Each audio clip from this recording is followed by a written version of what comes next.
Waasadiitu dubartii boochisuu danda'a jedhan. Waasadiitu dubartii boochisuu danda'a jedhan. Salaamu alaikum harka fuune.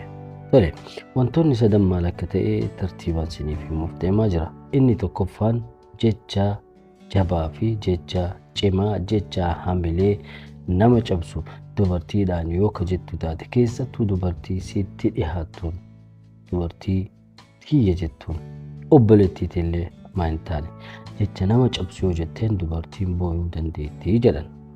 Inni lammaffaan ammoo dubartii nama tokko jaalattee bultii waliin ijaarattee osumaa jiraataa jirtu sababa tokko malee badii tokko malee yoo isii dhiisee deeme kunillee isii boochisaa jedhan. Inni sadaffaan ammoo yaadannoo wahii dabarsitee yaadannoon sun yoomiyyuu akka hin deebine yoo ka beektu taate hin boottii jedhan. Fakkeenyaaf haadha isii wajjin yaadannoo ajaa'ibaa wahii qabdi, iddoo wahiitti yaadannoo wahii qabdi, bakka wahii deemanii yaadannoo wahii qaban, jiruu isaanii keessatti yaadannoo wahii qaban. Haati tun ammoo lubbuudhaan hin jirtu yeroo kana, yeroo yaadannoo san yaadattu teettee bootti jedhan. Dubartiin teettee bootti. Kun akkana. Viidiyoo lama arge. Viidiyoo lamaan argee inni tokkoffaan intala takkatu jaalallee isii na fakkaata waggaa lama qarshiitti argite waan waggaa lama isii nyaate. Osoo maaliif nyaatee fi akkamitti itti argiteetti hin seenin sila dubartoonni teenna wayita biyyaa dhufan warri keessan sammuu keessan sinirraa fuudhee zambiila keessa kaatee gara manaatitti hin galatamu moo sila isintu ergaa dhufe kana erga biyya Arabaa dhuftanii ruuza nyaattan sammuun isin keessaa baate moo maali? Naan galla warabbal kaaba. Ammoo dhiirri dubartii minniq jettu kana yaani haala salphaadhaan argachuullee akka danda'u hin beeku. Haala salphaan argachuu hin danda'a. Akkuma argate sanitti ammoo akkuma barbaadetti sobee nyaachuun hin danda'a.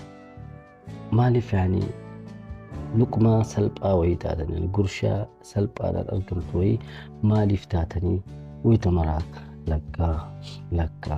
lakkaa jenna. Wayita erga nyaataman booda bahanii akkanatti nyaate. Tayyib waggaa lama itti argite tun wayita itti argitu sila sharikaa wahii achitti biyyatti waliin banammoo, kaampaanii wahii achitti qabammoo, ilma wahii guddisaa jirammoo, sila lafa wahii kontiraata fuudhanii facaasaa jirammoo maal jettee waggaa lama guutuu itti argite? Gaafii. Kanatu gaafii natti ta'a. San booda itti ergite booda akka inni nyaataa jiru hin beeysaa. Bar namni tokko yoo nama nyaataa jiraate hin beeysa. Yeroo tokko lama yoo argite hin beeysa. Laakiin akkamitti akka itti beeksisuu dhabe kuniyyuu ajaa'iba addaati.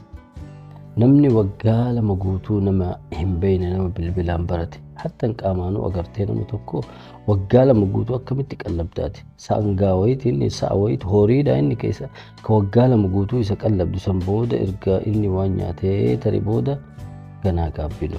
Akkamitti namni waggaa lama qarshii namatti ergee waggaa lama booda ammoo yimkinisii waggaa tokko fa erga argite booda hodiye birrisi ergaa jiru san maal goote jettee gaafachuu ni dandeetti.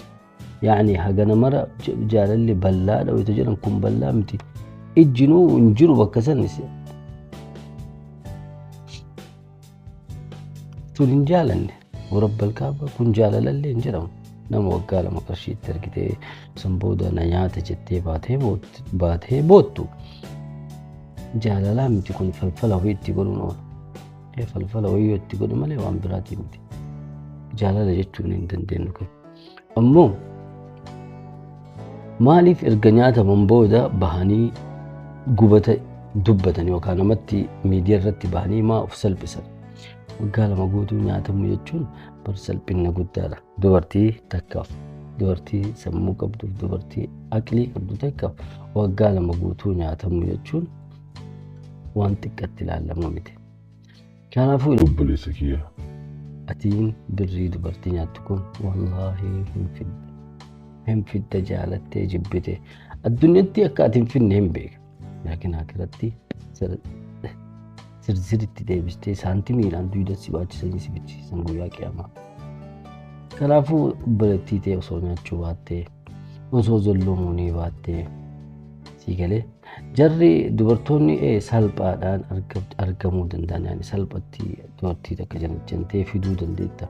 Akka ati biqaatii qabdu hin beekna. Jajjabaati bar si beekna. Bas laakiin yani obboleettii teeti. Ati har'aa dubartii hambaa akkana goota boru obboleettii tee akkas gochuu danda'a.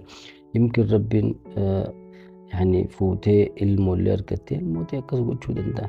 Kanaafuu akka jazaan siif hin deebine dubartii hambaa irraa nyaattee karaa hin gorin.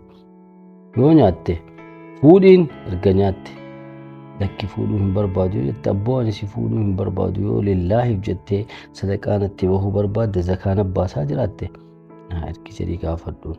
Qixxitaa gaafachuun bareedaa siitittullee wala namatti tola.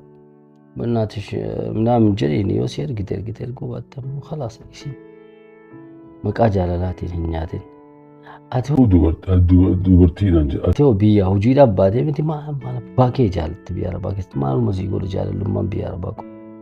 Sitti hafamaan booda yoo nyaatamuu barbaadde malee gara aarii deemaa jira dhiifama. Sonaariin viidiyoo xumurutu caalaa nagaan tura.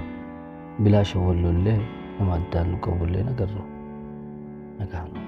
Nagaan bulaa nagaan tura. Horaa bulaa abboo nagaan.